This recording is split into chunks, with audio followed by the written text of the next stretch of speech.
Sobat Brandly, kembali lagi. Kali ini kita akan membahas materi tentang perhitungan kimia. Nah, diketahui pertanyaannya seperti ini. Umumnya energi ionisasi tingkat pertama selalu lebih kecil daripada energi ionisasi tingkat kedua, ketiga, dan seterusnya. Nah, pertanyaannya, hal itu disebabkan karena apa? Nah, untuk menjawab pertanyaan ini teman-teman, kita harus membahas konsep energi ionisasi. Apakah teman-teman masih ingat apa itu energi ionisasi? Nah, definisi dari energi ionisasi yaitu adalah energi ionisasi adalah energi yang dibutuhkan untuk melepas satu elektron terluar nih teman-teman. Nah, dalam tabel periodik dalam satu golongan yaitu dari atas ke bawah gitu, itu bentuk dari energi ionisasinya dari atas ke bawah itu gimana? Teman-teman masih ingat gak? Lebih besar atau lebih kecil? Nah, dari atas ke bawah itu energi ionisasinya atau yang kita singkat dengan EI itu adalah semakin kecil nih teman-teman. Jadi kalau misalnya nih ada atom litium dengan nomor atom 3 gitu. Nah, di pusat intinya itu kan ada 3 proton artinya, ya kan? Kemudian di kulit pertama itu ada dua elektron. Kemudian di kulit kedua itu ada satu elektron gitu. Jadi di kulit terluarnya itu ada satu elektron. Dan litium itu satu golongan dengan natrium. Jadi natrium punya nomor atom 11 nih. Nah, di pusatnya atau di intinya natrium itu punya 11 proton gitu. Nah, di kulit pertama itu ada 2 elektron. Di kulit kedua itu ada 8 elektron dan di kulit ketiga itu ada 1 elektron gitu. Nah, yang membedakannya gimana nih untuk tingkat energi ionisasi? Kenapa makin ke bawah energi ionisasinya makin kecil?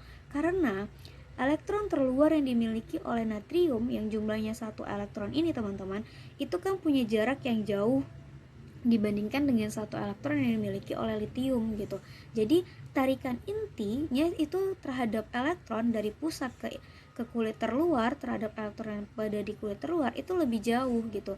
Jadi tarikan intinya makin kecil sehingga elektron lebih mudah untuk dilepaskan kayak gitu. Nah, gimana dengan tingkat energi kedua, tingkat energi ketiga dan tingkat energi seterusnya? Nah, tingkat energi kedua dan ketiga itu kan adalah kondisi di mana ketika elektron yang terikat paling longgar itu setelah dia melepas satu elektron di kulit terluar yang membentuk tingkat energi ionisasi yang pertama gitu. Nah, itu berikutnya dan seterusnya energinya itu kan akan dinyatakan dalam elektron atau volt gitu.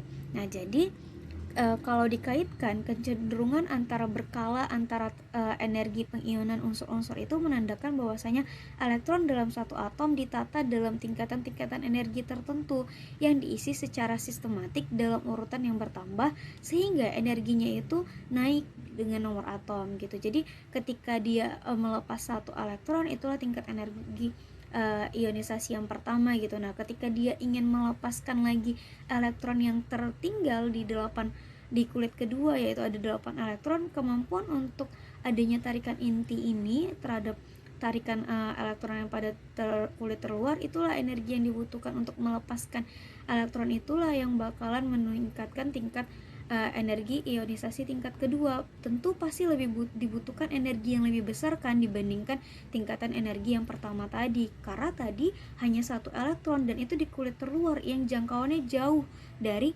pusat atau dari inti gitu. Nah, jadi makanya kenapa tingkatan energi ionisasi kedua, ketiga dan seterusnya itu lebih besar dibandingkan tingkat energi yang pertama. Karena kalau tingkatan energi pertama dia hanya butuh melepaskan satu elektron terluar aja gitu dari kulit terluarnya, sementara untuk kedua dan ketiga dia butuh energi lebih banyak karena pasti udah lebih stabil kan elektron yang ada di kulit-kulit sebelumnya gitu. Nah, gimana kalau energi ionisasi dalam satu periode? Nah, dalam satu periode berarti kan itu ada dari kiri ke kanan ya kan, satu periode itu kan dari kiri ke kanan. Nah, dari kiri ke kanan tingkat energi ionisasinya itu adalah gimana teman-teman? Ada yang masih ingat dari kiri ke kanan? Dari kiri ke kanan energi ionisasinya itu akan semakin besar gitu. Jadi kalau tadi ada natrium di golongan 1A ya kan. Nah, ada nih yang satu periode dengan dia, yaitu sama-sama di periode ketiga, yaitu ada siapa? Ada sulfur gitu dengan nomor atom yaitu sebesar 16. Jadi di inti atom atau di pusat atom itu ada 16 proton. Nah, di kulit pertama itu ada 2 elektron, kemudian di kulit kedua ada 8 elektron, dan di kulit ketiga itu ada 6 elektron gitu. Nah, ketarikan inti itu kan pasti lebih sukar gitu. Kenapa? Karena di sini ada 6 elektron, di sini ada 1 elektron. Tentu lebih mudah ngelepas 1 elektron dibandingkan 6 elektron kan gitu. Makanya dari kiri ke kanan energi ionisasinya semakin besar gitu deh. Oke, cukup sekian pembahasan kali ini. Sampai ketemu di pembahasan selanjutnya.